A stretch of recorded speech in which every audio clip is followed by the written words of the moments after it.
Hey, welcome everybody. Hi. Lots of fucking dimes. Dude, shitload of dimes. Can you let's fucking get this one over with. Okay, so this week, which is probably the same as this other week that you're watching, we are reviewing Atomic Blonde. Not enough alcohol in this glass. Not enough. We ended up scoring a couple of passes to see Atomic Blonde. Which is the only way to see this piece of shit. Which is the only way to see this thing. So we're already kind of giving it a score. I think we both had higher expectations of what it actually was going to be, considering the director ended up doing John Wick. John Wick wasn't bad. I liked John Wick. I thought it had a good... Who didn't like John Wick? Beginning. John Wick's fantastic. John Wick 2 I had a little bit of problems with because, to me, they should have just named it Boom Boom, Boom Boom, Boom Boom, Boom Boom. Mixed in with a little bit of... Hey, you gotta shoot him in the gut, 2 in the head, man. Double tap to the head. So, for me, that got a little bit old. But I was expecting a lot more. And Charlize Theron is by far one of the just most smoldering hot, actresses that's just super compelling and does a fantastic job no matter what she does. So in this movie, I don't think she did necessarily a bad job with what she did. I just don't think she was given very much to work with. She was not giving anything to work with. The problem with this movie begins and ends with the director. This movie has no idea what it wants to be from the beginning of the movie. The director uses 17 different styles from 17 different directors, and he has no idea what he wants it to be. It goes from a David Fincher movie 1 minute to the next minute trying to be, again, John Wick. It's trying to be a Kanye West music video. There's so many different styles that they brought in that definitely just kind of took away.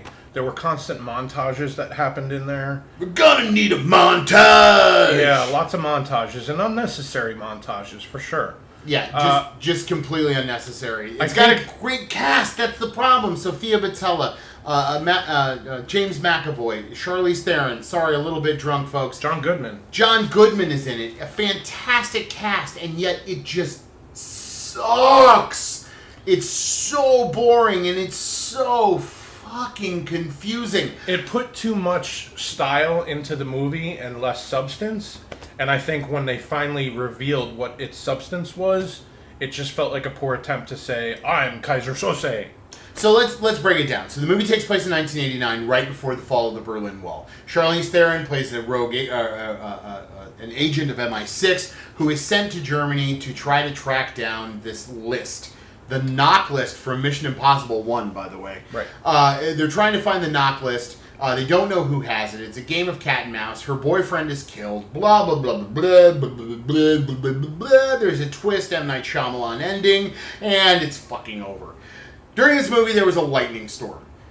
The power went out in the movie theater for about 15 minutes. And I'm going to tell you, ladies and gentlemen, this was the worst 15 minutes of my life because I knew that there'd be 15 more minutes of me having to watch this stupid fucking movie.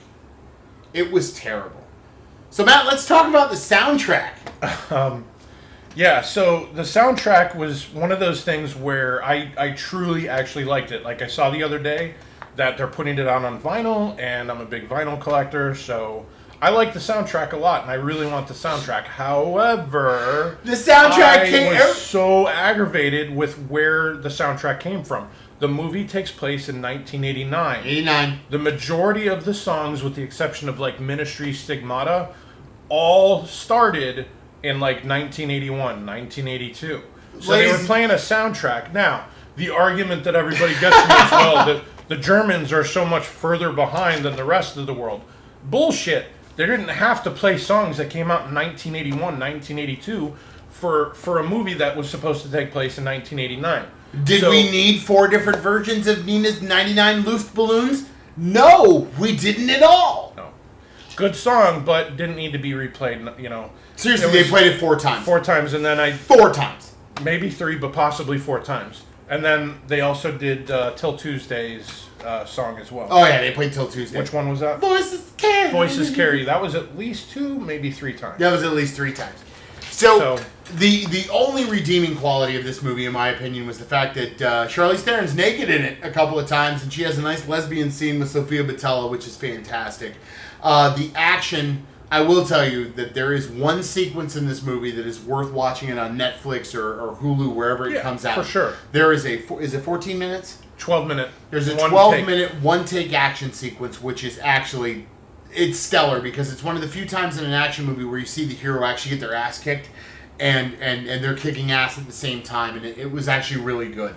The director is a stunt guy that basically became a director, and I don't think that he did bad, especially when you have subject matter simpler like John Wick and John Wick 2. I think unfortunately what happened was this probably went away from him a little bit more. It got away from him fast. And I think that it was a little bit more than he could handle. Poor editing choices, and maybe not enough in terms of the production that they needed to make it work out. So the movie's only about an hour and 40 minutes long. They could have cut about 20 minutes out of it in montages, and it would have been fantastic. Yeah. We're going to get into spoilers now, folks. Not going to lie to you, but there's a twist ending at the end of the movie.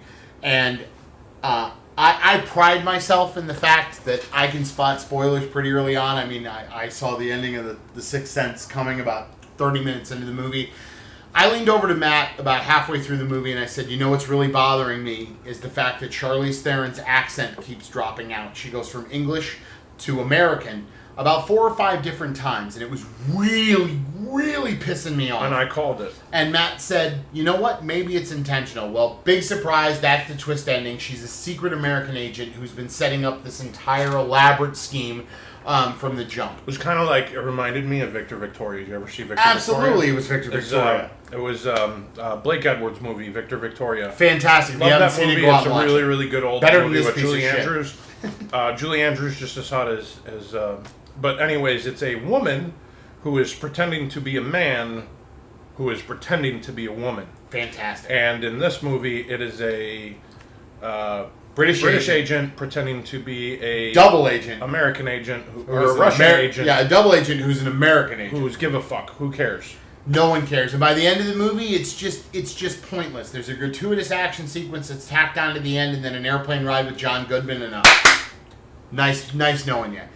Ladies and gentlemen, I'm just going to go ahead and give it. I told you at the beginning of the episode, this is what I give it. It's a 3. It was a piece of shit. Don't go see it. Save your time. It was a 5. I liked it because I liked just about everything, and it didn't really hit my shit list. So it was bearable for me. I'd watch it on cable for sure. And soundtrack it had the potential to be a 10, but still great hits. I give it a 7. The soundtrack was a 7. Give it a 6.5, 7. I think the issue was that they replayed some shit. Like they didn't exactly. need it. It would be like no other fucking songs existed for an entire fucking decade. That's exactly what I was about to say. So 3, a 5. Go see it if you want to. We're saying don't. But I think I need some more drinks because I don't really want to remember much about watching that movie. Have a nice night, folks, and we'll see you later on. Thanks for stopping by. Don't forget to like, click, and subscribe. Share it with your friends. We're only going to get better, I promise, or we're just going to get drunker. So thanks for stopping by.